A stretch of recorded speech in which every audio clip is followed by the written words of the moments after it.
Hello, I have a question about Israel and Trump's policy towards it. Do you think it's a conflict of interest for Miriam Adelson, an Israeli donor, to give millions of dollars to his campaign and then Trump have pro-Israeli policies? The kids are all right. Look, I don't know how old that gentleman was, but obviously younger, and that's the right question to be asking. I am so proud of the people asking these questions. But anyway, go ahead, Jake. What do you think? Yeah, there's two things here. A poll came out today, a very legitimate, credible poll, and Trump is bleeding out young voters in unbelievable, record-breaking rate. And the reason for that is because he's losing the right-wing voters, young voters, and the independent right-wing voters. There's almost no less. He used to have 50%. He was +8 with young voters back in February, which is amazing. He's now at -55 with young voters, under 30, okay? So he's down from 50 high to 20 in approval, 75% disapprove, because he's lost the MAGA base, the independent base of young people, because they're like, what do you, we see you, brother, you said anti-war, we're nearly in a war with Venezuela, Iran, we're doing all of Israel's wars, and you seem to be not draining the swamp, but filling the swamp, which leads us to Miriam Adelson. Look, guys, the press has reported on it. This is a thing that where mainstream media has written an article or two, so it's verified, but of course, they never emphasize it. But yes, Miriam Adelson and her late husband have given Trump over $300 million. And so for anybody under the age of 30 that has not been brainwashed by mainstream media, which is all of them now, they're like, yeah, that's obviously bribery. Maybe it's legalized bribery, and you're obviously working for her. You gave her the Presidential Medal of Freedom. You've moved our embassy for her, and you said it on tape. We heard you say you moved the embassy for your donor, Miriam Adelson, right? So mainstream media goes, yeah, but that's no big deal. That's awesome, that's wonderful. We cover up corruption. But now social media, online media is not covering up corruption, hence the Great Awakening. So that's how you get the type of question that you just heard being asked to Vice President JD Vance. He went on to provide some examples of Trump being America first. Let's see if we're gonna buy any of them. Well, if you're asking, do I think the President of the United States has a conflict of interest? No, I do not, because I know how the President of the United States makes his decisions and I see it behind the scenes.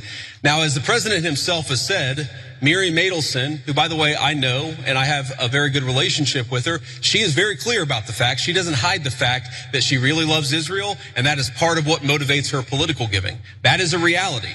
At the same time, the President of the United States is America first through and through. That wasn't convincing to me at all. Okay, I don't know if there's anybody in the audience, right wing or otherwise, that go, oh yeah, that makes me believe he's not following what Miriam Adelson says. Who takes bribes and says, oh no, the bribes had no impact on my policies at all. Just today, I was listening to Colonel Douglas McGregor on Tucker Carlson's show. He actually used to advise Trump on foreign policy. Very clear that that's not happening anymore. But he was specifically talking about how Japan just got a sweet trade deal with the United States, all sorts of cookies, all sorts of goodies. And it's because the leader of Japan gifted Donald Trump a beautiful set of golf clubs, not golfing, golf clubs. Beautiful, beautiful, top of the line golf clubs. It doesn't take much to buy Trump. Sometimes all it takes is a compliment.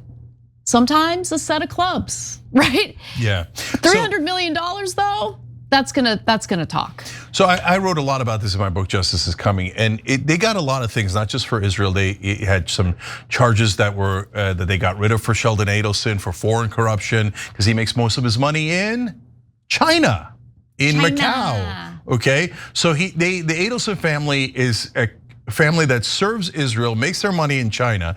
But guys, if I ask you, and you've been following the news, who are the top foreign policy influences on Trump? You would name some logical people like Marco Rubio, obviously, our Secretary of State, and you might name another couple of influential people in the White House. You might say Stephen Miller mainly does domestic policy, but is he pushing towards a pro-Israel stance, obviously, etc. No one would have a top 10 list, and I don't think anyone would really have a top 5 list that didn't include Miriam Adelson. Like, is Miriam Adelson a massive influence on foreign policy in America? At a bare minimum, of course. course, if she's not the only influence, she's certainly a massive influence, right?